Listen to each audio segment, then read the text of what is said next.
ஐயோ, ஒரு இனம் புரியாத ஒரு அடிமைத்தனம் இன்னமுமே நிலவி கொண்டிருப்பது அப்பவே வருத்தமா இருந்தது. இவங்க என்னதான் பண்றாங்க, எப்படி இருக்குன்னு பாக்குறதுக்காக நானே முதுநிலை படிப்புல இன்னைக்கு ஜாயின் பண்ணிக்கிறேன்.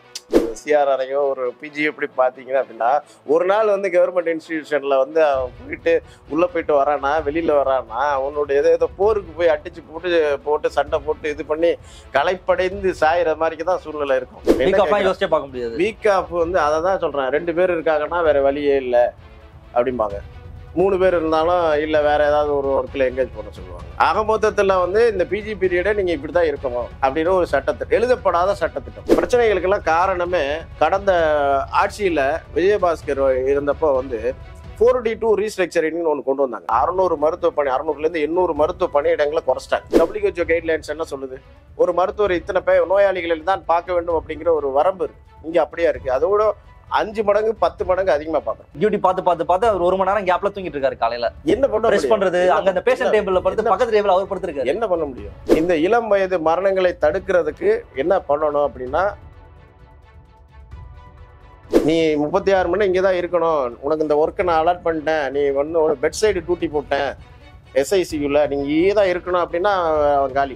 அப்போ அந்த ஒர்க்கு 3-4 பிஜி இருக்கிற இடத்துல அவங்களுக்கு பகிர்ந்தளிக்கப்படுகிறதாங்கிறத உதவி பேராசிரியர் கண்காணிக்கணும். அரசிடம் நாங்க கேட்கறது மருத்துவ பணியிடங்களை அதிகப்படுத்துங்கன்னு ப்ரொபோசல் வைக்கிறோம். இந்த பணி நேரம் 8 மணி நேரம் தான் அவங்களுக்கு கொடுக்கணும். லீவு அவங்களுக்கு ஒரு வீக் ஆஃப் கொடுக்கணும். அரண்சை நண்பர்களுக்கு வணக்கம்.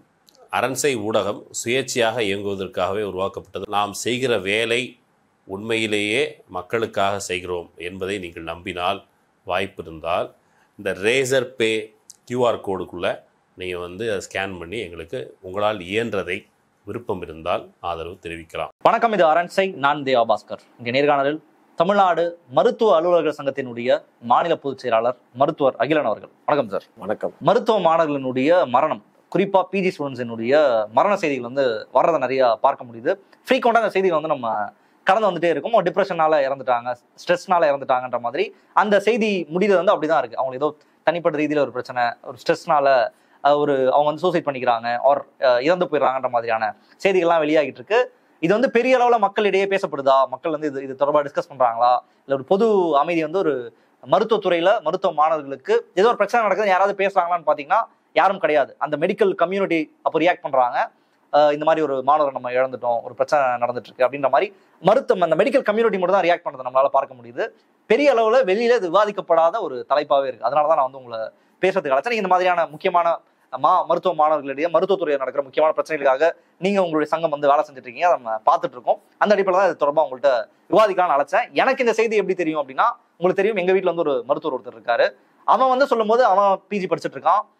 அவனுக்கு கண்டினியூஸா 3 நாள் டியூட்டி போடுறாங்க, நைட்லாம் நான் தூங்கல அப்படின்னு சொல்லி அவன் சொல்றது, அவனுக்கு நடக்கிற ஸ்ட்ரெஸ், அவனுக்கு நடக்கிற பிரச்சனைலாம் நாங்க டெய்லி கேட்டுட்டு இருக்கோம். இப்ப எங்க வீட்டுல ஒருத்தர் இருக்கிறதுனாலதான் இது ஒரு பிரச்சனை அப்படின்றது எனக்கு தெரியுது. ஆனா இது சமூகத்துல நிலவிட்டு இருக்கக்கூடிய ஒரு முக்கியமான பிரச்சனையா இருக்கு. என்ன நடக்குது மருத்துவத்துறையில? அடிக்கடி இந்த செய்தியை நம்ம கேட்டுட்டே இருக்கும். இந்த மாதிரியான பிரச்சனைகள் எல்லாம் என்னதான் நடந்துட்டு இருக்கு உள்ள? அரண்சை இணையக்குழுவிற்கு என்னுடைய வணக்கத்தையும் நன்றியும் தெரிவித்துக் கொள்கிறேன். ஏனென்றால் உங்களை நான் நிறைய திருப்பு பார்த்துருக்கேன். நீங்கள் இந்த மருத்துவத்துறை சார்ந்து, அதாவது மக்கள் நலனும் மருத்துவ நலனும் ஒருங்கே இணைந்தால்தான் அந்த மருத்துவத்துறை அதை பார்க்கக்கூடிய மருத்துவர்கள் அவர்களுடைய நலன் நல்லா இருந்தால் தான் அவங்க மக்கள் நலனை பார்க்க முடியும். அப்படிங்கிறதுல நீங்கள் பல தருணங்களில் எங்களை அழைத்து இது போன்ற நேர்காணலாம் நடத்தியிருக்கிறீர்கள். இதே போல் இந்த மருத்துவத்துறையினுடைய ஸ்திரத்தன்மைக்கு நீங்கள் எடுக்கின்ற முயற்சிக்கு நான் நன்றி தெரிவித்துக் கொள்கிறேன். மேம்பட வேண்டும். என்ன பார்த்துக்கிட்டீங்கன்னா, இப்போ நீங்கள் கேட்டீங்க, ஸ்டூடெண்ட்ஸோட மருத்துவ மாணவர்களுடைய திடீர் மரணங்கள், திடீர் உயிரிழப்பு, மர்ம மரணங்கள், அது நிறைய டைட்டில்ல போடுவாங்க. உங்களுக்கே தெரியும், அது நம்ம சொல்ல முடியாது. நேரடியாக பார்க்கும்போது தான் அதனுடைய இதெல்லாம் சிவியரிட்டியை நம்ம உள்வாங்கிட்டு இருக்கோம். அது எப்படின்னா, இன்னைக்கு நேற்று இல்லை, அது உலகத்திலே வேறு எங்கும் நடக்காதது இந்தியாவில் நடக்கிறது, அப்படிதான் சொல்லலாம். அதாவது வெளிநாட்டில் நான் படித்ததெல்லாம் ரஷ்யாவில் வெளிநாட்டில் இளநிலை படித்தேன். இப்போ அங்கே இருக்கக்கூடிய முதுநிலை கட்டமைப்புகள் எப்படி இருக்கு அப்படிங்கிறத இங்கே எப்படி இருக்குன்னா, இது இந்தியாவிலே இது ஒரு கலாச்சாரம் நமக்கு நம்மளுடைய சீனியர்ஸ் அங்கே அந்தந்த காலகட்டத்திலிருந்து எப்போ முதுநிலை மருத்துவ படிப்புகள் தொடர்னா அப்போ வரிசையாக தொன்று தொட்டு அதாவது எப்படின்னா, ஒரு HOD, head of the department dean head of the department கழுத்தை பிடிக்கிறது. அதுக்கடுத்து head of the department associate ப்ரொஃபஸரை கழுத்தை பிடிக்கிறது. அசோசியேட் ப்ரொஃபஸர் வந்து அசிஸ்டன்ட் ப்ரொஃபஸரை வந்து அவரை வந்து கிரஷ் பண்ணுறது. அசிஸ்டன்ட் ப்ரொஃபஸர் என்ன பண்ணுவார், வேறு வழியே இல்லாமல் தேர்ட் இயர் பிஜியை போய் கிரஷ் பண்ணுவார். தேர்ட் இயர் பிஜி என்ன பண்ணுவான், அவனுக்கு வந்து மெல்ல முடியாமல் முழுங்க முடியாது, செகண்ட் இயர் பிஜியை கழுத்து பிடிக்கும். செகண்ட் இயர் பிஜி என்ன பண்ணுவான், ஃபர்ஸ்ட் இயர் பிஜியை போய் அவனை வந்து த்ரெட்டன் பண்ணி அவனை வேலை வாங்குறது பண்ணுறது. இது என்னன்னா மருத்துவத்துறை சார்ந்து மருத்துவம் சார்ந்த பணிகளை தாண்டி எக்ஸ்ட்ரா ஒர்க்கு, அது என்னுடைய சின்ன சின்ன வேலைகள், அதாவது ஒரு பாராமெடிக்கல் செய்ய வேண்டிய வேலைகள், ஒரு ஆஃபீஸ் அசிஸ்டண்ட் செய்யக்கூடிய வேலைகள், டாக்குமெண்டேஷன் ஒர்க்கு, அப்புறம் வந்து இந்த பிளட் எடுக்கிறது, இன்வெஸ்டிகேஷன் கலெக்ட் பண்ணுறது, இந்த மாதிரி ஒரு அவங்களுடைய அதாவது ஒரு எம்பிபிஎஸ் படிப்பு, அதாவது ஒரு குறைந்தபட்சம் ஒரு எம்பிபிஎஸ்ங்கிறது ஒரு பேஸ் இது. அவங்க படித்து அந்த டாக்டராக நம்பர் வாங்கி மருத்துவ கவுன்சிலில் பதிவு பெற்று தான் வராங்க டாக்டர். அதில் அவங்கள என்ன பண்ணுவாங்க, மருத்துவக் கல்லூரியில் ஜேஆர் ஜூனியர் ரெசிடென்ஸாக தான் பார்ப்பாங்க. அவங்க வந்து பிஜின்னு சொல்ல மாட்டாங்க, ஜேஆர்னு சொல்லுவாங்க. ஜேஆர்னா வேலை செய்து கொண்டே படிப்பது, அதாவது பணி செய்து கொண்டே படிப்பது, அப்படியே எடுத்துக்கலாம். ஜேஆர்னு சொல்லுவாங்க, ஜூனியர் ரெசிடென்ட்னு சொல்லுவாங்க. பிஜி போஸ்ட் கிராஜுவேட் இப்போ நம்ம சொல்லிக்கிட்டு இருக்கோம். அப்போ அவங்கள வந்து எப்படி இவங்க பாவிக்கணும் அப்படின்னா, அவங்கள வந்து ஒரு டாக்டராக தான் இவங்க பாவிக்கணும். அது நடக்கிறது இல்லை. எப்படி எம்பிபிஎஸ் ஸ்டூடெண்ட்டை வந்து நடத்துகிறாங்களோ அதே மாதிரிக்கு தான் போஸ்ட் கிராஜுவேட்டையும் நடத்துவாங்க. அதாவது நான் வந்து 2011-12 வந்து ரஷ்யாவில் படிப்பை முடிச்சுட்டு வந்து இங்கே வந்து கீழ்ப்பாக்க அரசு மருத்துவக் கல்லூரியில் வந்து பயிற்சி மருத்துவராக உள்ளே வந்தேன். அப்போ பயிற்சி மருத்துவராக உள்ளே வரும்போது தான் எனக்கு வந்து அந்த யார் அந்த இதை ரன் பண்ணுறாங்க, அந்த மருத்துவக் கல்லூரி அந்த ஷோவை ரன் பண்ணுறாங்க அப்படின்னு நான் புரிஞ்சுக்கிட்டேன். அப்படின்னா 2 பாவப்பட்ட ஜென்மங்கள். ஒன்று வந்து சிஆர்ஆர்ஐ, அந்த 5 வருஷம் படிப்பு, 5 வருஷம் அந்த 6வது வருஷத்து 5.5 வருஷத்துல அந்த 1 இயர் வந்து கம்பல்சரி ரொட்டேட்டரி இன்டர்ன்ஷிப்னு சொல்லுவாங்கல்ல, கடைசியா படிச்சு முடிச்சுட்டு வேலை பார்க்க அவங்க அந்த ஒரு யூஜில வரக்கூடிய பயிற்சி மருத்துவர்கள். இன்னொரு இது பாத்தீங்கன்னா போஸ்ட் கிராஜுவேட் பிஜி ஸ்டூடெண்ட்ஸ். இவங்க தான் அந்த வந்து ஹாஸ்பிட்டல் ஃபுல்லாவே நோயாளிகளுக்கு மருந்து மாத்திரைகள் கொடுக்கணும், இன்ஜெக்ஷன் பண்ணணும், இது பண்ணணும், அவங்களுக்கு எல்லாருடைய அந்த பிபி ப்ரெஷரு சுகர் எல்லாத்தையும் செக் பண்ணுறது, டாக்குமெண்டேஷன் பண்ணுறது, எழுதுறதெல்லாம் சிஆர்ஆர் பிஜிஸ் எழுதுவாங்க. ஒரு பக்கெட்டு ஃபுல்லாகவே அவங்க தான் அந்த ஷோவே ரன் பண்ணுவாங்க. பட் அவங்க வந்து ரன் பண்ணாலும் அவங்க வந்து அதுக்கு மேலே ஒரு கடிவாளம் இருக்கும் அவங்களுக்கு. சிஆர்ஆர்ஐக்கு மேலே ஃபர்ஸ்ட் இயர் பிஜி இருப்பாங்க. அந்த மாதிரி நான் சொன்ன அந்த வருஷம் கட்டு எல்லாத்துலேயுமே டாக்குமெண்ட் எங்களுக்கு மேலே ஒருத்தர் கடைசியாக பார்த்தா அது டீன் வரைக்கும் போகும், அந்த ரெஸ்பான்சிபிலிட்டி போகும். ஹைரார்கின்னு சொல்கிறது. அந்த பீரியடில் எப்படி நான் பார்த்தேன் அப்படின்னா, ஃபர்ஸ்ட் இங்கே தான் இந்தியாவில் எப்படி பார்த்தேன் அப்படின்னா, ஐயோ ஒரு இனம் புரியாத ஒரு அடிமைத்தனம் வந்து இன்னமுமே நிலவி கொண்டிருப்பது வந்து அப்பவே வருத்தமாக இருந்தது. அரசாங்கத்திற்கும் இதற்கும் சம்பந்தம் இல்லை. அதாவது எந்த அரசாங்கம் வந்தாலும் இதுதான் நிலைமை. அதாவது நான் இந்த கவர்மெண்ட்ல ஒரு சில பேர் வந்து இழப்புகள் ஏற்படுறதுனால அரசாங்கம் என்ன செஞ்சுக்கிட்டு இருக்கு அப்படின்ற மாதிரி கோணத்தில் இதை பார்க்க வேண்டியதில்லை. இதை நான் எப்படி பார்க்கிறேன் அப்படின்னா, காலங்காலமா இருந்துகிட்டு இருக்கிறதுக்கு மருத்துவத்துறைக்கே உள்ள சாபக்கேடு. இந்த சாபக்கேடுக்கு எந்த அரசாங்கம் வந்து முற்றுப்புள்ளி வைக்கிறதோ அதுதான் வந்து நல்ல அரசுன்னு சொல்லணும். நம்ம இன்னைக்கே அதை பத்தி பேசுறோம் அப்படின்னா, இந்த கவர்மெண்டாவது இதுக்கு ஒரு சொல்யூஷன் கொடுக்குமா அப்படிங்கிற ஒரு எண்ணத்துல தான் நான் வந்து இன்னைக்கும் நானும் வந்து இவங்க என்னதான் பண்றாங்க எப்படி இருக்குன்னு பாக்குறதுக்காக நானே முதுநிலை படிப்புல இன்னைக்கு வந்து ஜாயின் பண்ணிக்கிறேன். இப்ப என்ன இருக்கு, இவ்வளவு என்ன இருக்கு, இதை போய் பார்க்கணும், இதுல என்ன நடக்குது, இவ்வளவு விஷயங்கள். முதுநிலை படிக்கிறனாலுமே ஒரு பிரஷர் இருக்குதான். இன்னைக்கு வந்து முதுநிலை படிப்பு என்பது பாத்தீங்கன்னா, அது வந்து ஜெனரலா என்ன கேக்குறேன்னா, முதுநிலை வந்து ஒருத்தர் படிச்சாதான் இன்னும் டாக்டர், இல்ல படிச்சுட்டே போனாதான் டாக்டர். இல்ல அப்படி மருத்துவத்துறை எப்படி ஆயிடுச்சுன்னா, பேஸ்ல நீங்க எம்பிபிஎஸ்ன்னு இருந்தா அதுக்கு வந்து நீங்க வந்து அதற்கான ஒரு அந்த காலத்துல எல்லாம் பழைய எம்பிபிஎஸ் எல்லாம் வந்து என்ன பண்ணுவாங்க அப்படின்னா, அப்பண்டிசிட்டிஸ் சர்ஜரி வரைக்கும் பண்ணுவாங்க. அவங்களுக்கு வந்து 300 அந்த அளவுக்கு வந்து அவங்களுக்கு ஸ்கோப் இருந்தது. எம்பிபிஎஸ்ங்கிறது அதுலயே மருத்துவம் வரும், பொது மருத்துவம் வரும், அறுவை சிகிச்சை, அவங்க வந்து அந்த அளவுக்கு பண்ணாங்க. அதனோட வேலை வாய்ப்புகள் நல்லா இருந்தது. இன்னைக்கு எம்பிபிஎஸ் படித்த மருத்துவர்களுக்கு என்ன வேலை வாய்ப்பு பாருங்க. தனியார் துறையிலேயே வந்து அல்லாடுறாங்க.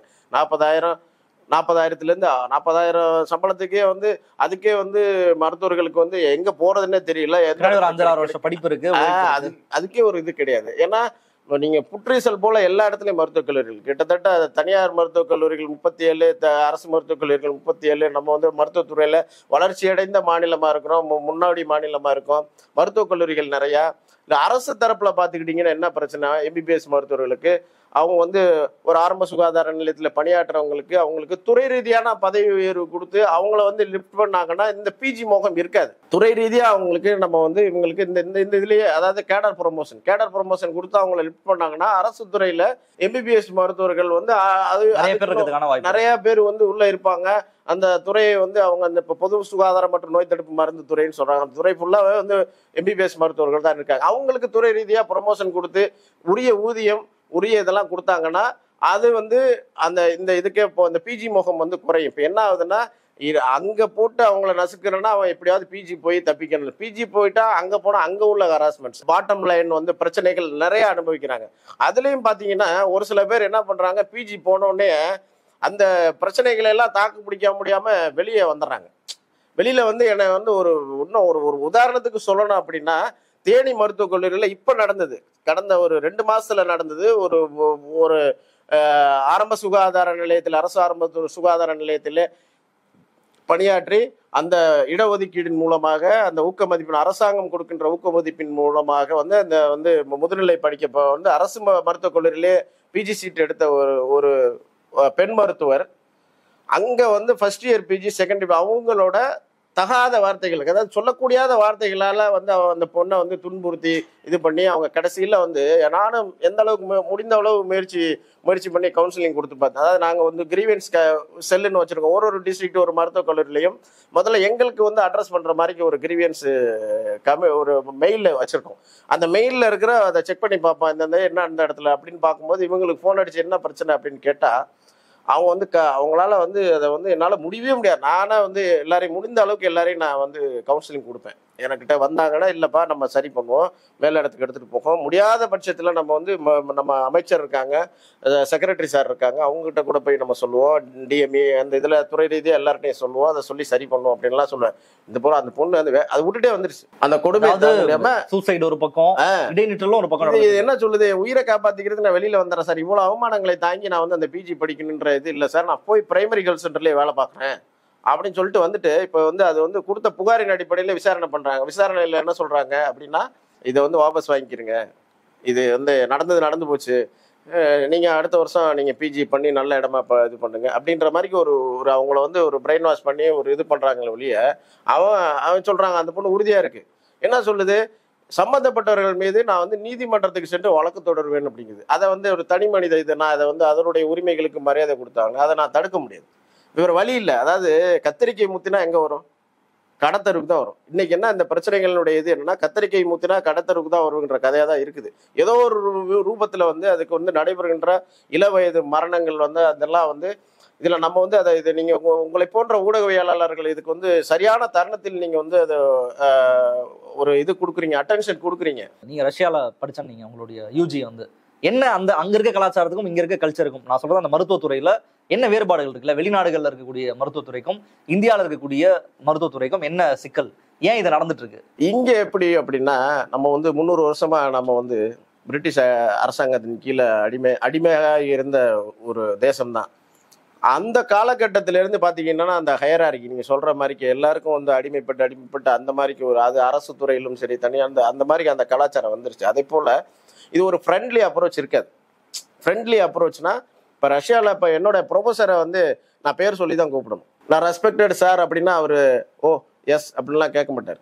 டியர் அலெக்சாண்டர் அலெக்சிவிச் அப்படின்னா தான் அவர் திரும்பி பார்ப்பார். பேர் சொல்லி கூப்பிடணும், பேர் சொல்லி அழைக்கணும். அந்த அளவுக்கு ஒரு மருத்துவருக்கும் மருத்துவ மாணவர்களுக்கும் அந்த ஃபேக்கல்டிஸ்க்கும் இடையில இருக்கக்கூடிய அந்த அந்யூன்யம் இருக்குது பார்த்தீங்களா, அது வந்து ஜஸ்ட் வந்து அவங்க வந்து ஒரு பயிற்றுனர், நம்ம வந்து இப்போ மாணவர், அதாவது அந்த கல்வி அதாவது அவங்கள்ட்ட கற்றுக்கிற போகிறோம் அவங்க அந்த ஒரு இதுதான் இருக்கும். அது வந்து ஒரு சமத்துவமாக இருக்கும். அதில் இப்போ அவர் நேரத்துக்கு நீங்கள் சாப்பிட்டியான்னு கேட்பாங்க, அந்த டைமிங் சாப்பிட்டியா அந்த நேரத்தில் போய் சாப்பிடு, அதெல்லாம் வந்து கரெக்டாக இருக்கும். எந்த விதமான புகாரும் இருக்கக்கூடாது. புகார் இருந்தால் உடனடியாக நடவடிக்கை எடுக்கிறது, அந்த பாரபட்சமே இருக்காது. இந்த மாதிரி ஒரு ஹராஸ்மெண்ட் இதெல்லாம் வந்து இங்க எப்படி இருக்கு அப்படியே கட் பண்ணி இங்க எப்படின்னா இதை எப்படி மாத்தி வச்சிருக்காங்க அப்படின்னா, ரொம்ப இடைவெளியை அதிகமாக்கி வச்சிருக்காங்க. சீனியர் சார் ரொம்ப இடைவெளியை அதிகமாக்கி வச்சிருக்காங்க. அதாவது ஒரு ஃபர்ஸ்ட் இயர் ஸ்டூடெண்ட் வந்து செகண்ட் இயர் கிட்ட தான் அந்த குறைகளை சொல்ல முடியும், மிஞ்சி போனா தேர்ட் இயர் கிட்ட சொல்லலாம். அதுபடி அவங்களோட ஏபி கிட்ட சொல்றதுக்கே அவ்வளவு பயப்படுவாங்க. ஒரு ஏபிஸ் அவங்க ஒரு ஹெச்ஓடிக்கு எடுத்துட்டு போய் ஒரு டீன் லெவல்ல எடுத்துட்டு போறதுக்கு அவங்களுக்கு வந்து அவ்வளோ ப்ரெஷர் இருக்கும். ஐயோ இதை போய் சொல்லிட்டா அப்படியே ஒரு மாதிரிக்கு பார்ப்பாங்க. ஐயோ இதை போய் சொல்லிட்டாங்க இதை பற்றியே பேசிகிட்டு இருப்பாங்க. அந்த மாதிரி ஒரு ஒரு க்ளோஸ்டு சர்க்கிள், இதை தாண்டி ஒரு வட்டத்தை அமைத்து அந்த பிஜி வாழ்க்கைங்கிறத வந்து ஒரு ஒரு குறுகிய வட்டத்தில் அமைத்து விடுகிறார்கள். அந்த வட்டத்தை விட்டு வெளியில வந்து இல்லை அவங்களுக்கு வந்து ஒரு என்னன்னா ஒரு 2 விஷயம்தான். அவங்களுக்கு வந்து லீவு 7 நாள் வார நாட்கள் இருக்குன்னா ஒரு நாள் கட்டாயம் வந்து போலீஸ்க்கே அதை கொடுக்கணும். காவலர்களே வேற வழியே இல்லாம என்ன பண்றாங்க, நாங்களும் ஒரு சங்கம் ஆரம்பிக்கிறோம்னு போயிட்டு எங்களுக்கு ஒரு வாரம் ஒரு முறை லீவு தாங்க முடியல. அது மாண்புமிகு முதல்வர் அவர்கள் வந்து அறிவிச்சிருக்கிறாங்க. மாண்புமிகு முதல்வர் அவங்க வந்து நல்லா பரிசீலிச்சு அதை உண்மையிலே அவங்க கஷ்டப்படுறாங்க அப்படின்னு பார்த்து நாங்களும் அந்த கொரோனா காலத்துல காவல்துறை நண்பர்களோட எல்லாம் வந்து பணியாற்றி இருக்கோம்ல, அவங்களோட கஷ்டங்கள் தெரியும், எங்களோட கஷ்டங்கள் அவங்களுக்கு நல்லா தெரியும். இந்த 2 டிபார்ட்மெண்ட் தான் 24 hours வேலை செய்யுது. அதான் சார், இப்போ 24 hours வேலைன்றீங்க, உங்களுக்கு ஒரு சோஷியல் லைஃப்னு ஒன்று இருக்குமா இருக்காதா? நீங்க டாக்டர் வந்து உங்களுக்கு ஒரு பணி ஒன்று இருக்கு, அது இல்லாம உங்களுக்கு குடும்பம், அது வந்து எப்படி மனிதனாக சமூகத்துக்கு நீங்க ஆற்ற வேண்டிய கடமைகள் இருக்கு. நான் பண்ண முடியுமா? அதெல்லாம் வந்து ஊருக்கு தான் நாங்க உபதேசம் சொல்லலாம், எங்களுக்கு கிடையாது. ஃபார் எக்ஸாம்பிள் எப்படி சொல்லலாம்? ஊருக்கு தான் உபதேசம் சொல்லலாம். நான் சொல்லலாம் ஒரு பணியா ஒருத்தர் ஐடி ஃபீல்டுல இதுல வேலை பார்க்குறாருன்னா, தம்பி 6 நாள் வேலை பார்க்கணும், நீங்க 8 மணி நேரம் தான் வேலை பார்க்கணும், 14 மணி நேரம் நீங்க வேலை செய்யக்கூடாது. இல்லை ஒரு வேற ஏதாவது சுகர் மில்ல வேலை பார்க்குறாரு, ரொம்ப நேரம் வேலை பார்த்தீங்கன்னா உங்களுடைய மைண்டு பிரச்சனை வந்து இதாக இருக்கும், ஸ்ட்ரெஸ்ஸாக இருக்கும். உடல் வந்து பிசிக்கல் ஆக்டிவிட்டி இவ்வளோ நேரம் தான் 8 மணி நேரம் தான் பண்ணணும், அந்த உழப்பு இருந்தால் தான் உங்களுக்கு உடல் நலனை வந்து இது பண்ணிக்கிற முடியும், அடுத்த நாள் வேலைக்கு வர முடியும், நல்ல தூக்கம் போகணும், நீங்கள் 8 மணி நேரம் நீங்கள் வந்து தூங்கணும், நேரத்துக்கு நேரம் சாப்பிடணும் அப்படின்லாம் வந்து மற்றவங்களுக்கு சொல்கிறோம். பட் அதே இதை வந்து மருத்துவத்துறையில் பணியாற்றுக்கிற இந்த முதுநிலை மருத்துவ மாணவர்களுக்கு இருக்கான்னா கிடையாது.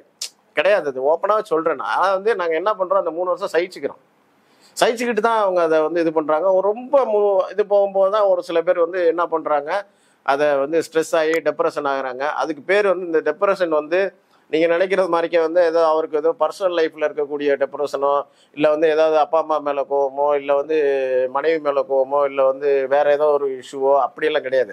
உண்மையிலே வந்து ஒர்க் ப்ரெஷர் இருக்க தான் செய்யும். ஏன்னா நம்ம நாட்டில் உருவாக்குறது அந்த வேலை தான், ஸ்ட்ரெஸ்ஃபுல் ஒர்க் தான் அப்படின்னு தான் சொல்லணும். இன்னொன்று அவனுக்கு வந்து ஒரு வாரம் ஒரு முறை ஒரு வீக் ஆஃப் பார்க்க முடியாது. வீக் ஆஃப் வந்து அதை தான் சொல்கிறேன். 2 பேர் இருக்காங்கன்னா வேற வழியே இல்லை அப்படிம்பாங்க. 3 பேர் இருந்தாலும் இல்லை வேற ஏதாவது ஒரு ஒர்க்கில் என்கேஜ் பண்ண சொல்லுவாங்க. ஆக மொத்தத்தில் வந்து இந்த பிஜி பீரியடை நீங்கள் இப்படி தான் இருக்கணும் அப்படின்னு ஒரு எழுதப்படாத சட்டத்திட்டம். இவங்க வந்து ஒரு டாக்டரா ஆகி இல்லை ஒரு இன்னொரு வேற பெரிய பொசிஷன் போனாங்கன்னா அப்போ அவங்களால 8 மணி நேரம்னா அவன் 24 hours வேலை செய்யறான். ஒரு சில டிபார்ட்மெண்ட்ல எல்லாம் பார்த்தீங்கன்னா வந்து வேறு மாத்திரத்துக்கு ஆளே இருக்காது, 24 hours வேலை செய்வான். என்ன பண்ண முடியும்? நார்மலாக வந்து என்ன பண்ணணும், வாரத்தில் ஒரு நாள் வந்து துணி துவைக்கணும், ஷர்ட் அயர்ன் பண்ணணும், இது பண்ணணும், சமைக்கணும். இதுல ஒரு நாள் தேவை. ஒரு நாள் வேலை பார்த்ததுக்கு அதாவது வந்து ஏதோ ஒரு போருக்கு போயிட்டு வர மாதிரி இருக்கும். உண்மையிலே தான் ஒரு சிஆர்ஆரையோ ஒரு பிஜி எப்படி பார்த்தீங்கன்னா அப்படின்னா, ஒரு நாள் வந்து கவர்மெண்ட் இன்ஸ்டிடியூஷன்ல வந்து அவன் போயிட்டு வரானா, வெளியில வரானா, அவனோட ஏதோ போருக்கு போய் அடிச்சு போட்டு சண்டை போட்டு இது பண்ணி களைப்படைந்து சாயிற மாதிரிக்கு தான் சூழ்நிலை இருக்கும். அதுக்கு ஒரு ரெஸ்ட் வேணும்ல. இப்போ அந்த ரெஸ்ட்டை கொடுத்தா தானே அடுத்த நாள் வேலை செய்யும். நீங்கள் இன்ஜினுக்கு ரெஸ்ட்டே கொடுக்காம வந்து கண்டினியூஸாக எத்தனை நாள் சார் இப்போ வந்து 24 hours டியூட்டி அந்த மாதிரிலாம் எத்தனை நாள் போடுவாங்க? எத்தனை நாள் வரைக்கும் போவாங்க? 24 hours, சில இடங்கள்ல 36 hours வரைக்கும் போகுது. 36 hours. அதாவது இது எப்படின்னா, அதாவது எல்லா இடத்துலையும் சீராக இருக்கிறது இல்லை. அதாவது ஒரு சில இடங்களில் அது எந்த இடத்துல பிரச்சனைகள் வந்து வருதுன்னா அந்த மாதிரிக்கு, அதாவது இப்போ தஞ்சாவூர் போன்ற மருத்துவக் கல்லூரிலாம் பார்த்தீங்கன்னா, நான் ஒன்றே சொல்லியே ஆகணும். இப்போ இந்த ரீசெண்டாக இப்போ பார்த்தீங்கன்னா இன்னைக்கு ஒரு மருத்துவ மாணவர் வந்து தஞ்சை மருத்துவக் கல்லூரியில் வந்து இறந்துருக்காரு. நான் வந்து அந்த இதுக்குள்ளே போகலை. அதாவது ஃபாரன்சிக் ரிப்போர்ட் என்ன சொல்லுது, மருத்துவக் கல்லூரி முதல்வர் என்ன சொல்றாரு, அந்த இதுக்கே நான் போகலை. பட் இறந்துருக்காரு. அதாவது அதுக்கு வந்து ஸ்ட்ரெஸ் வந்து காரணம் இல்லை அப்படின்னு இல்லை, ஒரு இல்லை அப்படின்லாம் சொல்ல முடியாது. அது வந்து கண்டிப்பா ஒரு காரணமா இருக்கும். அது அட்ஜாயினிங் ஃபேக்டரா கூட இருக்கும். காமன் ஃபேக்டர் எல்லா இடத்துலயும். அது அங்க வந்து எப்படின்னா ஒரு 5-6 டிஸ்ட்ரிக்டோட, அது வந்து ஒரு டெல்டா ரீஜனுடைய ரெஃபரல் சென்டர். தஞ்சாவூர் மருத்துவக் கல்லூரி பார்த்தீங்கன்னா, தஞ்சாவூர் மருத்துவக் கல்லூரி ஒரு ரெஃபரல் சென்டர். அங்கே எல்லா கேஸுமே எல்லா மாவட்டத்தை சேர்ந்த, அரியலூர், பெரம்பலூர், இது எங்கிட்ட திருச்சியில் பாதி, புதுக்கோட்டையில் பாதி, எல்லா இடத்துலேருந்து வரும். நாகப்பட்டினம் வரைக்கும் எங்கிட்ட வரும், புதுக்கோட்டையிலேருந்து வரும். இப்படி பார்த்தா எல்லாத்துக்கும் ஒரு ரெஃபரல் சென்டர் மாதிரி. அப்போ வந்து ஒரு மாவட்டத்து சுமையே தாங்க முடியாது. இவ்வளோ இது வந்து அந்த அளவுக்கு வந்து என்ன பண்ணணும், மருத்துவர்களை என்ன பண்ணணும், மருத்துவ பணியிடங்களை உருவாக்கணும். அந்த ஆட்கள் பணியிடங்கள் உருவாக்கணும். இது எப்படின்னா, நீங்க என்ன பண்ணீங்க, பிரச்சனைகளுக்கெல்லாம் காரணமே கடந்த ஆட்சியில விஜயபாஸ்கர் இருந்தப்போ வந்து 4D2 ரீஸ்ட்ரக்சரிங்னு ஒன்று கொண்டு வந்தாங்க. 4D2 ரீஸ்ட்ரக்சரிங்னு கொண்டு வந்து அதில் என்ன பண்ணாங்கன்னா, நோயாளிகளின் எண்ணிக்கையை ஏற்பதான் மருத்துவ பணியிடங்கள் இருந்தது. அது என்ன பண்ணிட்டாங்க, அதாவது மருத்துவ மாணவரின் எண்ணிக்கைக்கு தகுந்த மாதிரிக்கு தான் நான் சென்ட்ரல் கவர்மெண்ட் கொண்டு வரோம் அப்படின்னு சொல்லி அதை என்ன பண்ணிட்டாங்க, சென்ட்ரல் கவர்மெண்ட் என்எம்சி நாம்ஸ் அப்படின்னு சொல்லி என்ன 600 மருத்துவ பணி 600லேருந்து 800 மருத்துவ பணியிடங்களை குறைச்சிட்டாங்க. 600லேருந்து 800 மருத்துவ பணிகள் பெரிய விஷயம். மருத்துவக் கல்லூரியில் பொறுத்த வரைக்கும் அது வந்து பெரிய அதாவது ஒரு இடத்துல அசோசியேட் ப்ரொஃபஸர்லேருந்து இது 200 சீட் ஜாஸ்தி பண்றதுன்றதே இவ்வளவு பெரிய விஷயம். அப்போ 600 மருத்துவ பணியிடங்களை வந்து அவங்க வந்து போஸ்டே எடுத்துட்டாங்கன்னா அப்போ நினைச்சு பாருங்க, அதெல்லாம் இப்போ திரும்ப கிரியேட் பண்ண முடியுமா? 600 மருத்துவ பணியிடங்களை எடுத்து 600 மருத்துவ பணியிடம் இந்த 4 day ரெஸ்ட்ரிக்ஷன் திரும்ப நம்ம ரிப்பீட்டடா நம்ம வந்து 2019 எங்களுடைய போராட்டங்கள் நடக்கும் போதே ஊதிய பதவி உயர்வு தொடர்பான போராட்டங்கள்லாம் நடந்த போதே இதையுமே ஒரு அஜெண்டாவை வச்சிருந்தோம். எதுவுமே நடக்கல. இப்போ அந்த மாதிரி பீரியட்ல ஏற்பட்ட பின்னடைவுகள் 2000 பேரை வந்து என்ன பண்றாங்க, ஸ்பெஷல் வாக்கின் இன்டர்வியூன்னு ஒன்று கொண்டு வந்து அதுல ஒரு 2000 பேரை உள்ள விடுறாங்க. அதாவது எம்ஆர்பி அடிப்படையில் தான் வரணும். அதாவது அப்புறம் தான் கீழேருந்து ஆரம்ப சுகாதார நிலையத்திலேருந்து வேலை பார்த்து அதுக்கப்புறம் வந்து படிப்படியாக தான் போஸ்ட் கிராஜுவேஷன் வந்து அதுக்கப்புறம் அந்த துறையில் இது இப்படி தான் வரணும். இங்கே என்ன பண்ணிட்டாங்க, 2000 இதை வந்து அப்படி கொண்டு வந்துட்டாங்க. லேட்டரலாக கொண்டு வந்து இப்போ இன்னைக்கு அதனுடைய தாக்கம் என்னன்னா, இன்னைக்கு கேட்குறாங்க எம்ஆர்பி வந்து ஃபில்அப் பண்ணுங்க. இன்னைக்கு வந்து 3000 வேகன்சி இருந்திருக்க வேண்டியது 1001 ஃபைனான்ஸ். ஏன்னா எதை கேட்டாலுமே ஃபைனான்ஸ் அப்ரூவல் பண்ண மாட்டேங்கிறாங்க. அரசாங்கத்துக்கு நாங்கள் வைக்கிற கோரிக்கை என்ன அப்படின்னா, நீங்கள் இந்த இதில் வந்து நீங்கள் ஃபைனான்ஸ் வந்து இதில் வந்து இதை வந்து கிள்ளி போடக்கூடாது. இந்த துறைக்கு மருத்துவத்துறைக்கு நீங்கள் கிள்ளி போடுற துறை இல்லை, நீங்கள் அள்ளி கொடுக்கணும். ஏன்னா இந்த துறை தான் வந்து இன்னைக்கு நம்மளுடைய 8 கோடி மக்கள் தொகை இருக்குது. 8 கோடி மக்கள் தொகைக்கு மருத்துவர்கள் எவ்வளோ பேர் இருக்கும்? 19,000லேருந்து 20,000 பேர் இருக்கும். இதை நான் என்ன சொல்றேன் அப்படின்னா, நீங்க இந்த மருத்துவத்துறைக்கு வழங்கக்கூடிய பட்ஜெட்டே நீங்க இன்க்ரீஸ் பண்ணுங்க. இதை நாங்கள் 2017 சொல்லிக்கிட்டு இருக்கோம். மருத்துவத்துறைக்கு இந்த போஸ்ட் கிரியேஷனுக்கு வழங்கக்கூடிய பட்ஜெட்டை நீங்க இன்க்ரீஸ் பண்ணுங்க. நான் அப்பவுமே 19,000 கோடி 10 வருஷத்துக்கு முன்னாடியும் 19,000 டாக்டர், இப்பவும் 19,000 டாக்டர் என்ன பண்றது? என்னைக்கு நீங்க எடுத்து பாருங்க ஸ்டாட்டிஸ்டிக்ஸ். நான் என்ன சொல்றேன், இந்த நம்மளுடைய ஆட்சி பணியாளர்களுக்கு சொல்றேன்னா, அந்த தலைமை செயலகத்தில் இருக்கக்கூடிய ஆட்சி பணியாளர்கள் பேர் அவங்களுக்கு என்ன சொல்றேன் அப்படின்னா, தயவு செய்து நீங்க ஸ்டாட்டிக்ஸ் நல்லா எடுக்கிறீங்க, எல்லாமே எடுக்கிறீங்க. ஒரு மருத்துவர் எத்தனை நோயாளிகளை பார்க்கிறார் என்ற ஸ்டாட்டிக்ஸ் உங்கள்கிட்ட இருக்குது, எத்தனை அறுவை சிகிச்சை பண்றாருன்னு. நீங்க வந்து டார்கெட் ஓரியன்டா போகாதீங்க. இப்போ ஒரு மருத்துவர் வந்து உலக சுகாதார நிறுவனம் என்ன சொல்லுது, WHO கைட்லைன்ஸ் என்ன சொல்லுது, ஒரு மருத்துவர் இத்தனை நோயாளிகளில் தான் பார்க்க வேண்டும் அப்படிங்கிற ஒரு வரம்பு இருக்கு. இங்க அப்படியா இருக்கு. அதோட 5 மடங்கு 10 மடங்கு அதிகமா பாக்குறோம். 5 மடங்கு 10 மடங்கு அதிகமா. அப்ப அதற்கு சம வேலைக்கு சம நீங்க ஊதியம் கொடுக்கணும். அதையும் கொடுக்க மாட்டேங்கிறீங்க. அரசாணை 354 கேட்கிறோம், அதையும் வந்து நீங்க இழுத்தடிக்கிறீங்க. 16 மணி நேரம் வேலை பார்த்தாலும் பதவி உயர்வு அது கொடுக்கணும். அதுல மட்டும் என்ன, நீங்க 24 hours பணியாற்றக்கூடிய ஒரே இது வந்து நம்ம மருத்துவத்துறை சார்ந்த இது இருக்கு அப்படின்னா, அதுல வந்து நீங்க வந்து உங்களுடைய இதுல நீங்க கரெக்டா இருக்கீங்க. பயோமெட்ரிக் வருகை பதிவேடு கரெக்டா வைக்கிறாங்களா டாக்டர், அந்த இந்த மருத்துவத்துறை மீது இந்த போலீஸ், அதாவது எப்படி சொல்றது, போலீஸ் வேலையை செய்யறதெல்லாம் கரெக்டா செய்யறாங்க. அதாவது பயோமெட்ரிக் வேலை செய்தா இது கண்காணிப்பு கேமரா வச்சு பாக்குறது, கண்காணிப்பு கேமரா வச்சு மருத்துவர் இருக்காங்க, இந்த மாதிரி இதெல்லாம் நீங்க நல்லா செய்றீங்க. அதெல்லாம் பத்தி எனக்கு உங்களுடைய திறமை மீது எனக்கு அபார நம்பிக்கை இருக்குது. ஆனா நீங்க செய்ய வேண்டியது என்ன, ஒரு மருத்துவர் வந்து அவர் வந்து ஒரு 2 மணி வரை உட்காந்து 200 பேர் பாக்குறதே அந்த கேமரா பதிவு செய்யதான் செய்யுது. 200 பேரை பாக்குறதே பதிவு செய்த சொல்லுது. அப்ப அவருக்கு என்ன கேட்கிறாரோ அதை நீங்க உளவியல் ரீதியா என்ன பண்ணணும், ஒரு ஒரு ஒரு 20,000 பேஷண்ட்டை பார்க்கக்கூடிய மருத்துவர்கள் இருக்காங்கன்னா அவனுடைய நலன் எப்படி இருக்கு, அவனை எப்படி நம்ம வச்சுக்கிறோம், அவனை சஃபாஸ்டிகேட்டட் எப்படி அவனை வச்சுக்கிறோம் அப்படிங்கிறதுல வந்து அந்த அக்கறை அந்த அதுக்கு தானே இம்பார்ட்டன்ட் கொடுக்கணும். இல்ல சார், இது வந்து இதுல ரிஃப்ளெக்ட் ஆகும் தானே. இன்னைக்கு வந்து நார்த் சென்னையில ஒரு பொண்ணு வந்து ஃபுட்பால் பிளேயர் ஒருத்தாங்க, அவங்க வந்து அவங்களுடைய கால் வந்து ஏதோ பிரச்சனையாகி கடைசியா அந்த பொண்ணு வந்து இறந்தே போயிட்டாங்க. கால் எடுத்து இறந்து போற மாதிரி ஒரு இஷ்யூ ஒன்று நடந்துச்சு. இதெல்லாம் இதோட ரிஃப்ளெக்ஷன் தானே. இப்படி கண்டினியூஸா டியூட்டி போறது, மருத்துவர்களுடைய இஷ்யூஸ் அட்ரஸ் பண்ணாம இருக்குது, அது அங்கேயும் எதிரொலிக்கும் தானே. எல்லா இடத்துலயுமே எதிரொலிக்குங்க. அந்த தாக்கம் வந்து இது உளவியல் ரீதியான தாக்கம். இது கர்ணம் தப்பினால் மரணம் சொல்றாங்கல்ல, அது வந்து மருத்துவத்துறைக்கு வந்து பொருந்தும். அதாவது நீங்க ஒரு ஜஸ்ட் வந்து ஒரு சின்ன இதை வந்து நீங்க வந்து அப்ப வந்து எது சொல்ல முடியாது, சொல்றதுக்கு இல்ல. அதாவது அந்த இது வந்து ஸ்ட்ரெஸ்னால கூட, அதாவது அந்த கவனிக்காம விடுறது வந்து அதனுடைய எக்ஸ்ப்ளாய்ட் ஆயிடுறாங்க. அவங்க வந்து எப்படி ஆயிடுறாங்க, அவருடைய முடியாத சூழ்நிலையில ஒரு விஷயத்த வந்து பண்ணும்போது போட்டு அழுத்தும் போது, பல பணிகள் அழுத்தும் போது, அப்ப அவங்க என்ன பண்ணுவாங்க. ஓமந்தூரார் கவர்மெண்ட் ஹாஸ்பிட்டல் போயிருந்தேன். போகும்போது காலையில ஒரு வேலையா போயிருந்தேன், எனக்கு ஒரு பிரச்சனை சொல்லி போயிருந்தேன். போகும்போது நர்ஸ் தான் எழுப்பிட்டு இருந்தாங்க அங்க இருக்க பிஜியை. அவர் டியூட்டி பார்த்து அவர் 1 மணி நேரம் கேப்ல தூங்கிட்டு இருக்காரு. காலையில என்ன பண்றது, அங்க அந்த பேஷண்ட் டேபிள்ல படுத்து பக்கத்து டேபிள் அவர் படுத்திருக்காரு. என்ன பண்ண முடியும், நிறைய நடக்குது. அதை நான்லாம் அதை அனுபவிச்சுட்டு தானே வந்திருக்கோம். சிஆர்ஆர்ஐ பீரியட்லேருந்து இதுலேருந்து எல்லாருமே அதை வந்து அதை பார்த்துட்டு, பட் வந்து நம்ம அந்த அளவுக்கு வந்து எங்களுடைய எதிர்பார்ப்புகள் என்னன்னா, அந்த கொரோனா காலத்துல வந்து எவ்வளவு கஷ்டப்பட்டு பல மருத்துவர்கள் எவ்வளவு மருத்துவர்கள் செத்தே போனாங்க. நிலையிலையும் கூட வந்து நம்ம வந்து தமிழ்நாட்டை தாங்கி நிறுத்தணும். வந்து எல்லா இடத்துலயுமே கண்ட்ரோல் பண்ண முடியாது கூட. மாண்புமிகு முதல்வர் வந்து நல்ல ஒரு அறிக்கை கொடுத்திருந்தாங்க, அப்ரிஷியேட் பண்ணியிருந்தாங்க, ஊக்க ஊதியம் கூட கொடுத்தாங்க. அந்த கடைசி மருத்துவர்கள் கொண்டு போய் சேர்க்கறதுல இந்த அதிகார ரீதியான பிரச்சனைகள்லாம் நிறைய இருந்தது. அதெல்லாம் வந்து அட்ரஸ் பண்ணியிருந்தோம். அது ஏன்னா அது நான் என்ன சொல்றேன் அப்படின்னா, ஒரு மருத்துவர்களுக்கு அவங்களுக்கு நீங்க என்ன செய்யுமோ அப்பதான் வந்து அவர் இஸ் தி லீடர். அவர் தான் அந்த யூனிட்டை லீட் பண்றாரு.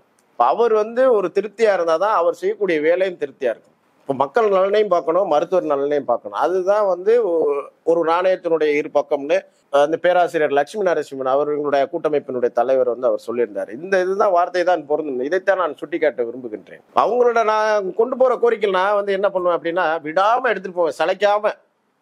மாண்புமிகு அமைச்சர் அவர்களிடத்திலும் துறை செயலாளர் அவர்களிடத்திலும் துறை தலைவர்களிடத்திலும் நான் வந்து சளைக்கிறதே இல்லை. ஒரு என்ன விஷயம்னாலும் நான் வாட்ஸ்அப்ல இதுல தெரியப்படுத்துவேன். ஏன் தெரியப்படுத்துறேன் அப்படின்னா, அந்த உங்க கவனிச்சு அந்த விஷயத்துக்கு ஏதாவது ஒரு தீர்வு சொல்லிட்டாங்கன்னா அந்த பிரச்சனை முடிஞ்சிடும். ஸோ மருத்துவர் வந்து ஃப்ரீ ஆயிடுவாங்க.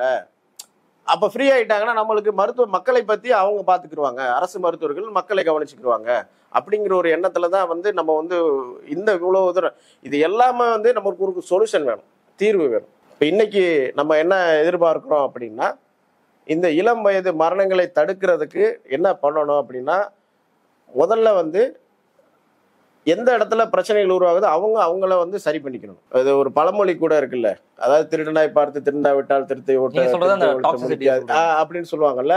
அது மாதிரி இப்ப வந்து இப்ப நீங்க யார் இதெல்லாம் பண்றீங்களோ, ஜஸ்ட் வந்து அவங்க மனம் இருந்தால் மார்க்கம் உண்டு. அதாவது மனித நேயத்தை மருத்துவர்கள் வந்து பொது வெளியில பேசுறதோட தான் வந்து வேலை செய்யற துறையிலேயே வந்து பிற பணியாளர்களிடம் மருத்துவர்களிடத்திலும் மருத்துவ மாணவர்களிடத்திலும் வந்து எப்படி நடந்துக்கிறாங்கிறத வந்து அவங்க வந்து அதை சரி பண்ணணும். அந்த இதை வந்து அதுல என்ன பின்னடைவு இருக்கத்தான் செய்கிறது. எல்லாரும் நான் சொல்லலை. அதாவது ஒரு சில பேர் வந்து ஃப்ரெண்ட்லியா இருக்கக்கூடிய ப்ரொஃபசர்ஸ் பார்க்குறோம், உதவி பேராசிரியர்களை பார்க்குறோம். சிறப்பாக ஒரு மனித நேயத்துடன் பழகக்கூடிய, சமத்துவத்துடன் பழகக்கூடிய நிறைய பேராசிரியர்கள் எனக்கு இருக்கிறாங்க. கொரோனா காலத்துங்களை பார்த்துருக்கேன். நம்ம வந்து எப்படி இருக்காங்க, எப்படி நம்மள்ட்ட நடந்துக்கிட்டாங்க. இன்னொன்று வரும்போதே சாப்பிட்டியா அப்படின்னு கேட்குற பேராசிரியர்கள்லாம் இருக்கிறாங்க. ஆனால் பெரும்பான்மையான பிரச்சனையா இதுதான் இருக்கு. நீங்க முதல்ல சொன்னதுதான் இருக்கு. இதெல்லாம் எக்ஸப்ஷனல் கேஸ். பெரும்பான்மையாக சாப்பிட்டியான்னு கேட்காம இருக்கிறது, இல்ல அவங்களுடைய ஹெல்த் பிரச்சனை வர்றது. அதை தான் நான் சொல்றேன். அதாவது ஒரு சில பேர் வருத்தப்படக்கூடாதுல்ல, என்ன அகிலன் போய் அங்கே உட்காந்துக்கிட்டு வந்து எல்லாரையும் சொல்லிட்டு இருக்கா அப்படின்ற மாதிரி இருக்கக்கூடாதுல்ல, அதுக்காக சொல்றேன். பட் வந்து இந்த இதுல அவங்களுக்கு வந்து முதல்ல அந்த பிஜிஸ், சக பிஜிஸ், அதுல வந்து அவங்களோட பிரிவினை கூடாது. ஒரு 2 குரூப்பா இதுதான் இருக்கிறாங்க தமிழ்நாட்டை பொறுத்த வரைக்கும். ஒரு குரூப் வந்து சேவை பண்ணிட்டு சேவையின் அடிப்படையில் அந்த இடஒதுக்கீடு அடிப்படையில் உள்ள வருவாங்க. கொஞ்சம் வயசு மூத்தவர்களாக இருப்பாங்க. ஏன்னா அவங்க அந்த 7-8 வருஷம் சர்வீஸ் பண்ணிட்டு வருவாங்க. இன்னொரு இது இளம் வயதினராக இருப்பாங்க, நான் சர்வீஸ் அரசு சாரா மருத்துவர்கள் சொல்லுவாங்க. இவங்களுக்குள்ள ஒரு புரிந்துணர்வு வேணும். முதல்ல பார்க்குற இடத்துல எல்லாம் என்ன பிரச்சனை, நான் சரி இது இவங்க அது இயல்பாக கட்டமைக்கப்படுகிறது ஈஸியா. ஒரு உதவி பேராசிரியர் நினைச்சாருன்னா இவங்க 2 பேரையும் கிண்டி விட்டு இவங்களை சண்டை போட்டுக்கிற வச்சிடலாம். இவர் நான் சர்வீஸ், இவர் வேலை பார்க்க, இவர் வந்து சர்வீஸ், இவர் வேலை பார்க்க மாட்டாரு, அவர் கொஞ்சம் நல்லா ட்ரீட் பண்ணுங்கன்னா உங்களுக்கு புரியும். ட்ரீட் பண்ணுங்கன்னா அவங்க பாணியில் வந்து நீங்கள் என்னென்ன வந்து வசைப்பாட முடியுமோ பாடி இது பண்ணுங்க அப்படின்னா அப்போ தான் அவர் டியூனுக்கு வருவார் அப்படிங்கிற மாதிரிக்கு ஒரு இது. நான் சர்வீஸில் என்ன பண்ணுவாங்க, அவர் வந்து சீனியருக்கு நீ மரியாதை கொடுக்கணும் அப்படின்னு சொல்லிட்டு அந்த மாதிரிக்கு ஒரு இது சர்வீஸ் பீப்புள் என்ன பண்ணுவோம். ஒரு சில இடங்கள்ல அது நடக்குது. 2 தரப்புமே இவங்க வந்து முதல்ல வந்து இவங்கெல்லாம் ஒரே ஜாதி தான். என்ன நினைக்கணும், இவ வந்து நீ பிஜி, நீ போஸ்ட் கிராஜுவேஷன், நீ வந்து ஒரே ஜாதி தான், நீ 2 பேர் எல்லாம் உங்கள்கிட்ட எந்த பிரிவு, நீ first year, second year, third year ஏதாவது இருந்தாலும் நீங்கள் பிஜி தான். அப்போ நீங்கள் யூனிட்டாக இருந்தால் தான் என்ன உங்களை பிரிச்சுடுவாங்க. ஏன் உங்களை டிவைட் பண்ணுறாங்க அப்படின்னா, யாரெல்லாம் வந்து அந்த அவங்களுக்கு வந்து உதவி பேரரசு அவங்க சொல்கிறத கேட்டு இணக்கமாக நடந்து இதெல்லாம் நடந்துக்கிறாங்களோ அவங்களுக்கு தான் சான்ஸ் தருவேன். இல்லைன்னா மற்றவங்கள இப்போ பாதி பேர் என்ன பண்ணுவாங்க, ஐயோ சான்ஸ் இல்லாமல் நம்ம எப்படி வந்து வெளியில் பெரிய ஷைன் ஆக முடியாது அப்படின்ற ஒரு என்ன போயிட்டு போகுது. ஒரு 6 மாதம் லேட்டாக எங்கேயாவது ஒர்க் பண்ணி தெரிஞ்சுக்கிட்டு போங்க. அதுக்காக இந்த டாக்ஸிசிட்டியெல்லாம் நீங்கள் அனுபவிச்சுட்டு நீ மென்டல் இல்னஸோடைய வெளியில் வர்றது. யூஆர் ஏ டாக்டர். நான் அதை தான் சொல்கிறேன். முதல்ல உங்களை நீங்கள் சரி பண்ணிக்கிறீங்க. 2வது இது துறை ரீதியாக இருக்கக்கூடியது. ஒரு அசிஸ்டன்ட் ப்ரொஃபஸர் வந்து ஒரு எப்படி நடந்துக்கணும் ஒரு பிஜி கிட்ட, அந்த மாதிரிக்கே நான் சொன்ன மாதிரிக்கே வந்து ஒரு ஆசிரியருக்கும் மருத்துவருக்கும் ஆசிரியருக்குமான ஒரு புரிந்துணர்வு. அப்புறம் துறைக்கு மேலே இருக்கிறவங்களுடைய புரிந்துணர்வு. என்ன பண்ண இவங்க கண்டினியூஸாக மானிட்டர் பண்ணணும். ஈக்குவலாக வேலை செய்கிறாங்களா, ஒருத்தருக்கு ஒருத்தனை போட்டு அடிக்கணும்னு நினச்சா அவனை அடிக்கலாம். நீ 36 மணி இங்கே தான் இருக்கணும், உனக்கு இந்த ஒர்க்கை நான் அலாட் பண்ணிட்டேன், நீ வந்து ஒரு பெட் சைடு டியூட்டி போட்டேன் SICUல, நீங்க இங்கே தான் இருக்கணும் அப்படின்னா அவன் காலி. ஒருத்தருக்கு மன உளைச்சல கொடுக்கணும்னு நினைச்சா எப்படி வேணாலும் கொடுக்கலாம். அப்போ அந்த ஒர்க்கு 3-4 PG இருக்கிற இடத்துல அவங்களுக்கு பகிர்ந்தளிக்கப்படுகிறதாங்கிறத வந்து உதவி பேராசிரியர் கண்காணிக்கணும். உதவி பேராசிரியர் எப்படி ஒர்க் பண்றாரு அப்படிங்கிறத வந்து பேராசிரியர் கண்காணிக்கணும். அந்த ஹைராக்கி ஒழுங்கா அது பண்ணணும். என்னன்னா எல்லாருமே வந்து ஒரு களத்துல இறங்கி வேலை செய்யணும். அதுதான் நான் சொல்றேன். அது தப்பா எடுத்துக்கிட்டாலும் பரவாயில்ல எனக்கு அதை பத்தி. ஏன்னா மருத்துவர்களுடைய மாணவர்களுடைய பிரச்சனை சரியான எனக்கு போதும். என்னன்னா ஒரு டீமை லீட் பண்றேன்னா நான் வந்து கமாண்டிங் மட்டும் பண்ணக்கூடாது. ஏன்னா இங்க அது மாதிரி கிடையாது. ஏன்னா நான் முன்னாடியே சொல்லிட்டேன், மக்கள் தொகை அதிகம், கேஸ் லோடு அதிகம். ஸோ வந்து என் கையை வச்சாதான் இன்னும் கொஞ்சம் ஒர்க் லோடு குறையும். அப்படின்னா ஐ ஷுட் கம். நான் உதவி பேராசிரியராக இருக்கலாம், அசோசியேட்டாக இருக்கலாம், பட் வந்து I should come in to the field. நான் உள்ளே இறங்கி வேலை செய்யணும். அப்போ தான் அவனுக்கு ஆர்வமாக இருக்கும். தட்டி கொடுத்து பாடுற ஒன்றும் பிரச்சனை இல்லை, பயப்பட. அப்போ தான் ஒரு துணிச்சல் வரும். நான் வந்து ஒரு இல்லை வாட்ஸ்அப்லேயே மெசேஜ் பண்ணிவிட்டு கேரியான் இந்த கேஸு இதை கேட்டு ஃபோனில் கேட்டு இதை கேரியான் அப்படின்னா அதில் வந்து ஒரு உயிரோட்டம் இருக்காது. அரசு என்ன பண்ணணும்னு நினைக்கிறீங்க? நீங்கள் சொன்ன மாதிரியே தனியாக இதை ஆராயணும், தனியாக பட்ஜெட் வந்து ஒதுக்குறது அந்த மாதிரியா? அரசிடம் நாங்கள் கேட்கறது வந்து மருத்துவ பணியிடங்களை அதிகப்படுத்துங்கன்னு ப்ரொபோசல் வைக்கிறோம். அது வந்து இப்போ நிதி நெருக்கடி உங்களுக்கு தான் தெரியும். இந்த கொரோனாவுக்கு பிறகு எல்லா இடத்துலையுமே இதாக இருக்குது. அதெல்லாம் நிறைய விஷயங்கள் இருக்கும். பட் இருந்தாலும் கூட எங்களுக்கு இம்பார்ட்டன்ட் கொடுங்க. மருத்துவத்துறையில் பணியிடங்களை, நிரந்தர பணியிடங்கள். நான் சொல்றது வந்து பணியிடங்கள் என்ன அந்த தற்காலிக அடிப்படையில் அப்படின்னு அந்த இதில் நாங்கள் உள்ளே போகல. பணியிடங்களை அதிகப்படுத்துங்க. எப்போவுமே வந்து நிரந்தர பணியிடங்கள் தான் காலாகாலத்திற்கும் வந்து. இன்னொன்று வந்து அரசிடம் நாங்கள் கேட்பது வந்து இதெல்லாம் வந்து முறையாக நடக்கிறதா என்பதை கண்காணிப்பதற்கு வந்து ஒரு ஓய்வு பெற்றவர்களுடைய இதுலேயோ வந்து ஏதோ ஒரு நிறைய குழுவோ ஒரு நீதியரசர் தலைமையிலேயோ வச்சுக்கோங்களேன், இல்லை வந்து மருத்துவ பேராசிரியர்கள் தலைமையிலேயோ ஓய்வு பெற்ற பேராசிரியர்கள் எல்லாம் நடுநிலையோடு இருக்கக்கூடிய ஒரு சில பேர் என்ன பண்ணுவாங்க, சமத்துவமாக இருக்கக்கூடியவர்கள், இன்னும் மருத்துவர்கள் மீது அன்பு காட்டக்கூடிய அவங்களை அவங்க வச்சு ஒரு குழு அமைத்து அந்த குழு வந்து நீங்கள் வந்து இந்த விஷயத்தை எப்படி பண்ணணும்னா நீங்கள் போய் ஆய்வுக்கு வரணும்னு சொல்லிட்டு போனால் இதெல்லாம் தெரியாது. சர்ப்ரைஸ் விசிட், சர்ப்ரைஸாக அவங்க வந்து இந்த குழு வந்து ஆராயணும். அமைச்சர் பண்ற விசிட் மாதிரி அப்படி எடுத்துக்கங்க. அமைச்சர் அது ஒரு கையில் வந்து சொல்றது வந்து கொஞ்சம் ஒரு பயம் இருக்கும் அப்படிங்கிற ஒரு தொழில அவங்க செய்கிறாங்க. அது அவர்களுடைய பணியை வந்து நம்ம வந்து குறை சொல்லக்கூடாது. ஆய்வு பண்ணி இந்த மாதிரி அறிக்கையை வந்து கவர்மெண்ட்டுக்கு தாக்கல் பண்ணணும். இன்னும் வந்து மருத்துவ மாணவர்கள் நலன் சார்ந்த ஒரு கமிட்டி ஆல்ரெடி வந்து ஒரு டிஎம்இல ஒரு கமிட்டி வச்சிருக்கிறாங்க. அந்த கமிட்டி வந்து அந்த கிரீவியன்ஸ் கமிட்டின்னு வச்சிருக்கிறாங்க. ஒரு காலேஜில் இருக்குது. அந்த பெண்கள் வன்கொடுமை இது பண்றதுக்கான அந்த விஷாகா கமிட்டி இருக்குது. இது எல்லாமே இருக்குது. எல்லாமே வந்து பேரளவுல தான் இருக்கான். அதுல நான் வந்து உங்கள்கிட்ட மூடி மறைக்கிறதுக்கெல்லாம் ஒன்றும் கிடையாது. அவன் என்ன பண்றோம்னா அதை வந்து நீங்க வந்து விஜிலன்ஸ் பண்ணணும். அதுக்கு ஒரு மானிட்டரிங் ஆஃபீஸர் ஒரு ஆளை போடணும். இப்போ அந்த மானிட்டரிங் ஆஃபீஸருக்கு எனக்கு இப்போ ஒரு அமைப்பு சார்ந்து என்னால் இருக்கக்கூடிய பிரச்சனைகளை வந்து ஒரு கூகுள் ஷீட் போட்டு எடுத்துட்டு ஒரு இடத்துக்கு போக முடியுது அப்படிங்கும்போது ஒரு அரசு வந்து கண்டிப்பாக இதை செய்யலாம். இதை வந்து மாண்புமிகு மருத்துவ மற்றும் மக்கள் நல்வாழ்வுத்துறை அமைச்சர் அவர்களிடத்துல வந்து நாங்கள் எடுத்துகிட்டு போவோம். அதுக்கு அரசு அப்ரூவல் கொடுத்து அதையும் அவங்க செய்யணும்னு எதிர்பார்க்கிறோம். இன்னொன்று இந்த பணி நேரங்கள் 8 மணி நேரம் தான். NMC வந்து கைட்லைன்ஸ் படி 8 மணி நேரம் தான் வேலைன்னு சொல்றாங்க. இந்தியாவிலே எங்கேயும் நடக்கிறது இல்லை. எங்கேயுமே நடக்குது. இந்தியாவிலே எங்கே நடக்குது? நீங்க ரீசெண்டா பாத்தீங்கன்னா தமிழ்நாட்டை மட்டும் பத்தி பேசிக்கிட்டு இருக்கோம். சப்தர்ஜங் மருத்துவமனை, டெல்லியில இருக்கிற சப்தர்ஜங் மருத்துவமனை, ஒரு மருத்துவ மாணவர் வந்து இந்த டாக்ஸிசிட்டினால இதனால உங்களுக்கு என்ன உங்களோட பிறவி பலன் வரப்போகுதுன்னு நினைக்கிறீங்க? என்னை துன்புறுத்துவதால் அந்த மருத்துவமனை டெல்லியில சப்தர்ஜங் மருத்துவமனை, அவர் எழுதிய வார்த்தைகள் இன்னும் வந்து என்னுடைய முள் தைத்தது போல் இருக்கிறது இதயத்தில். அவர் என்னை நீங்க தொந்தரவு செய்து என்னை வந்து நீங்க பண்றதுனால நீங்க என்ன பிறவி பலனை அடைந்து விட போகிறீர்கள்? இனிமேலாவது இதை வந்து என்னுடைய அடுத்த தலைமுறை வர்றவங்களையாவது நீங்க வந்து இது பண்ணாதீங்க, காயப்படுத்தாதீங்க. அவர்களாவது உயிரோடு வெளியே வரட்டும். இந்த வார்த்தைகளை பாருங்க.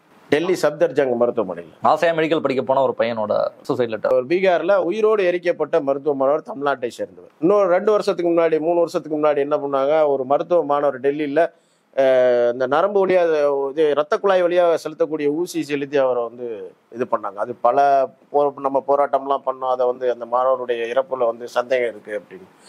அது எதுக்கு பண்ணாங்க அப்படின்னா, அதுக்கு பின்னாடி இருக்கிறவர் அந்த சீட்டை வந்து கவுன்சிலிங்கில் எடுக்கிறதுக்காக அவர் எப்படியெல்லாம் அந்த பிஜி மோகம் இருக்குன்னு பாருங்க. அதாவது உயிரே போச்சு. ராமேஸ்வரத்தை சார்ந்த மருத்துவர், நல்ல திறமை வாய்ந்த மருத்துவர், எய்ம்ஸ்ல எழுதி போனார். வெளி மாநிலங்களிலே இருக்கக்கூடிய மருத்துவர்கள் படக்கூடிய கஷ்டங்களையும் ஆராயறதுக்கு இந்த கமிட்டி அதையும் பார்க்கணும். நாட் ஒன்லி வந்து தமிழ்நாடு, இந்தியா ஃபுல்லாக இருக்கக்கூடிய தமிழகத்தை சார்ந்த மருத்துவ மாணவர்கள் வந்து இப்போ எவ்வாறு வந்து இப்போ ரஷ்யாவில் இருந்தும் இந்த யுக்ரைன் வாரில் எல்லாம் வந்து பாதிக்கப்பட்ட மருத்துவ மாணவர்கள் எல்லாம் வந்து நம்மளுடைய தமிழ்நாடு அமைச்சர்கள், மருத்துவத்துறை அமைச்சர் அவர்கள்லாம் போய் ரெஸ்கியூ பண்ணி அவங்களெல்லாம் வந்து தமிழ்நாடு அரசு சார்பில் கொண்டு வந்து பண்ணாங்களோ அது மாதிரி இதுக்கும் ஒரு கமிட்டி வைக்கணும். இந்த பணி நேரம் வந்து 8 மணி நேரம் தான் அவங்களுக்கு கொடுக்கணும், லீவு அவங்களுக்கு ஒரு வீக் ஆஃப் கொடுக்கணும். அதாவது ரொம்ப அடிப்படையா ரொம்ப பேசிக்கான கோரிக்கையே வந்து நீங்க ரொம்ப ஒரு பெரிய இமாலய கோரிக்கை மாதிரி முன்வைக்கிறீங்க. நார்மலா ஒரு தொழிலாளிக்கு கிடைக்க வேண்டிய இது வந்து 8 மணி நேரம் வேலை, ஒரு லீவு அப்படின்றதே வந்து இவ்வளவு பெரிய பிரச்சனையா இருக்குன்றது இப்பதான் வெளிச்சத்துக்கு வருதுன்னு நான் சொல்றேன். டெஃபினட்டா இது வந்து அந்த எங்களுக்கு இந்த மருத்துவத்துறையை பொறுத்த வரைக்கும்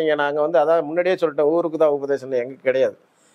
தொழிலாளர்களுக்கு இருக்கக்கூடிய அந்த இதுல வந்து ஹியூமன் ரைட்ஸ்ல இருந்து எல்லாமே இருக்குது, எதுவும் கிடைக்காம எல்லாமே இருக்கு. என்ன இன்ன வரைக்கும் வந்து இந்த விஷயத்த வந்து மருத்துவர்கள் வந்து ஒரு கட்டுக்கோப்போடு, அதாவது இப்ப நானே என் மேல சேத்த வாரி பூசிக்கிற முடியுமா அப்படிங்கிற ஒரு அடிப்படையில மரியாதை கொடுத்து, மூத்தவர்களுக்கு மரியாதை கொடுத்து இதை வந்து இவ்வளவு நாள் வந்து அவங்க அடுத்த லெவலுக்கு போகாம வச்சிருக்காங்க. இப்ப அதையும் தாண்டி ஒரு மருத்துவர் என்ன பண்றாங்க, நான் வந்து கோர்ட்டுக்கு போவேன்னு உறுதியா நிக்கிறாங்க.